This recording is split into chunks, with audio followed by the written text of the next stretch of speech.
All right, can you guys see my screen? Perfect, okay. So this is the presentation for my professional practice experience project. And this PPE was coordinated by Professors Julia Steff and Julie Shea at Santa Fe and various Baycare HIM managers. My topic is on the impact of the Joint Commission's National Patient Safety Goals. So this is a disclaimer that I am ultimately responsible for this project, and the product of this project is solely for the learning purposes of the Santa Fe students' professional practice experience, and it's under the supervision of Julie Shea, who is the program director.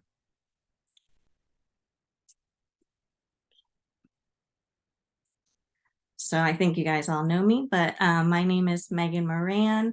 I am taking my final 2 classes to be able to sit for the RHIT, and my Baycare mentor for this project is Deanna Macon. She helped me come up with this project topic, and she has been so helpful and encouraging throughout this experience, and I just want to thank you so much for everything. I will have a short 5-question survey that I will email out to you, those of you in attendance, and I would very much appreciate if you could take a couple minutes and fill it out and send it back to me. I also want to thank you all for attending. I know that you all worked together to help collaborate and put together this experience for me, and I learned a lot. So I thank you very much. It was a really great experience. Megan, I'm going to jump in and once again thank Lisa for helping us get for all the students, the schedule to get your overview of all the areas. Yes, thank you so much. It's been really interesting, especially as someone who works at Baycare, to be able to learn more about all the different parts instead of just the coding realm. It's been very nice. Okay, so I'm going to give a brief overview of the Joint Commission, and I'm going to discuss the history of the National Patient Safety Goals, the impact of these goals, and then we're going to go into the hospital National Patient Safety Goals for 2023, and we're going to end out with some Baycare and safety.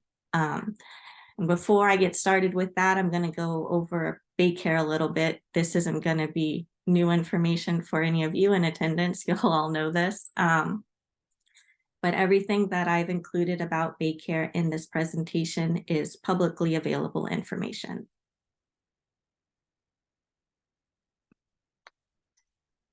Okay.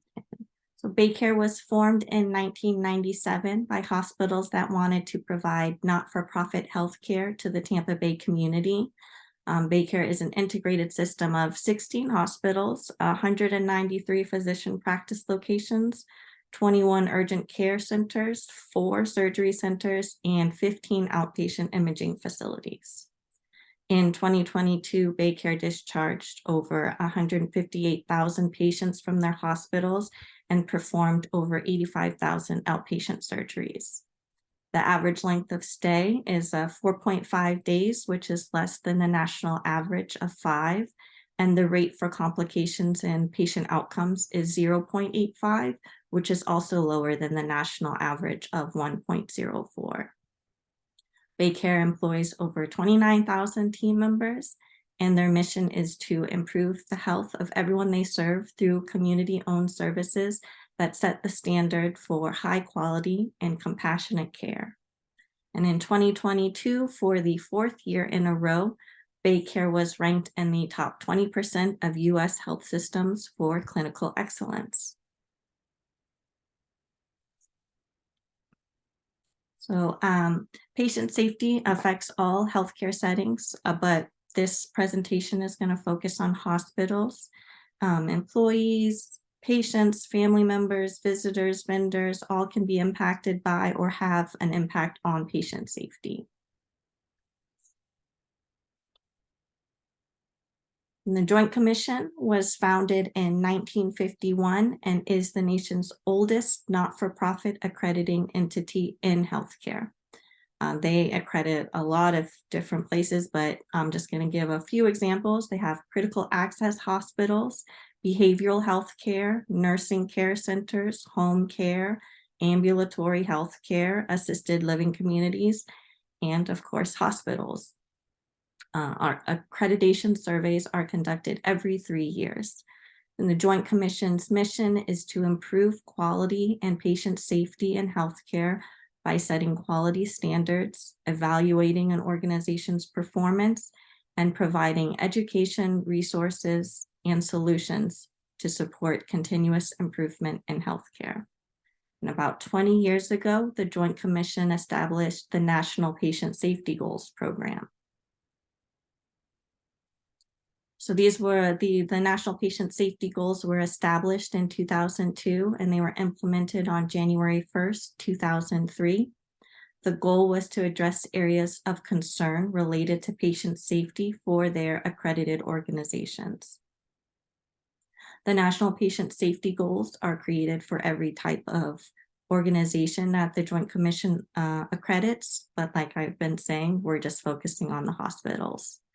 A recent study was published in the Journal of the American Medical Association that showed that in-hospital adverse events related to patient harm have fallen significantly in the last decade.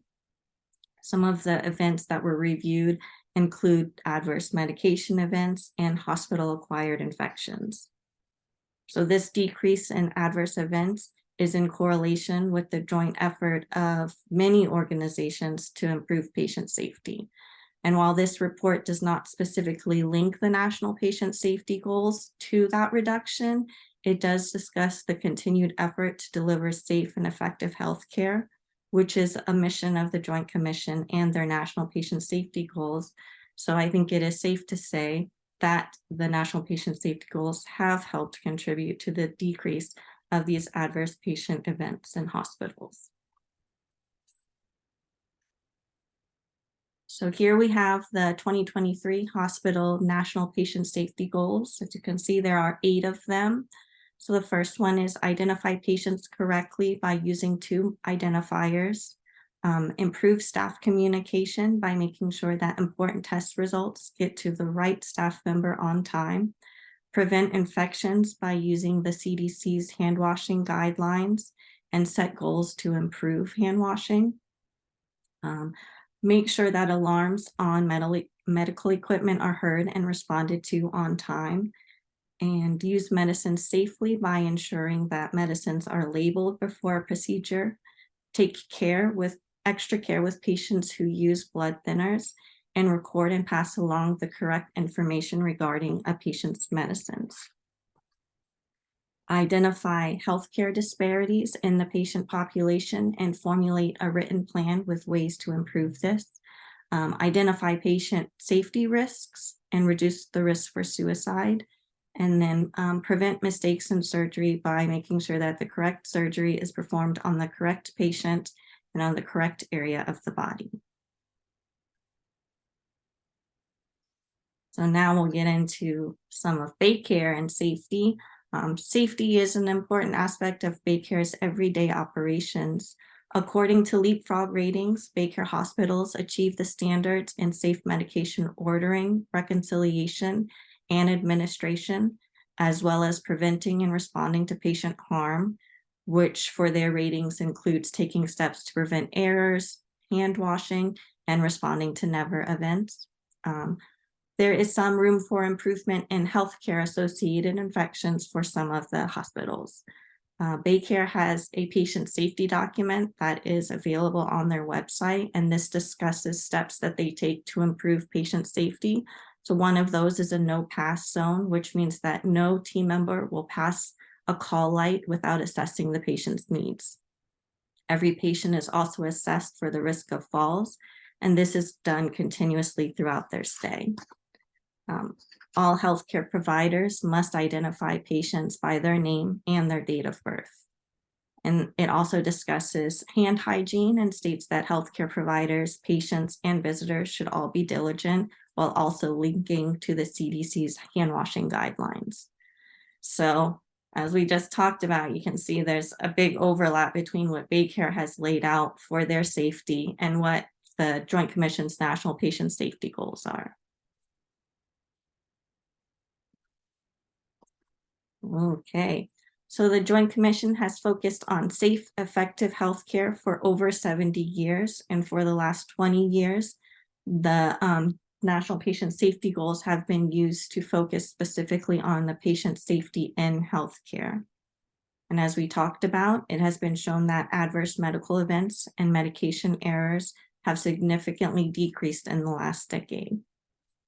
And we also talked about how Baycare has demonstrated a commitment to patient safety, and they achieve the standard in most leapfrog ratings, as well as clearly laying out their standards for patient safety. And as we've talked about as well, for the last 4 years, Baycare has ranked in the top 20% for clinical excellence in the United States.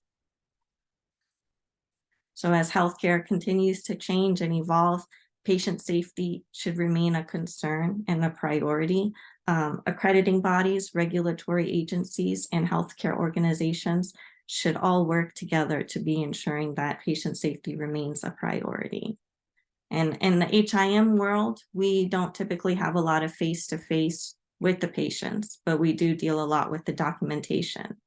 And provider documentation should also be supporting the patient safety goals and should clearly outline the fall risks, medication reconciliation, identifying patient safety risks, and as well as ensuring that the correct patient and the correct body area are identified before beginning a procedure. So patient safety is a group effort for everyone. It's not just for the doctors and the nurses.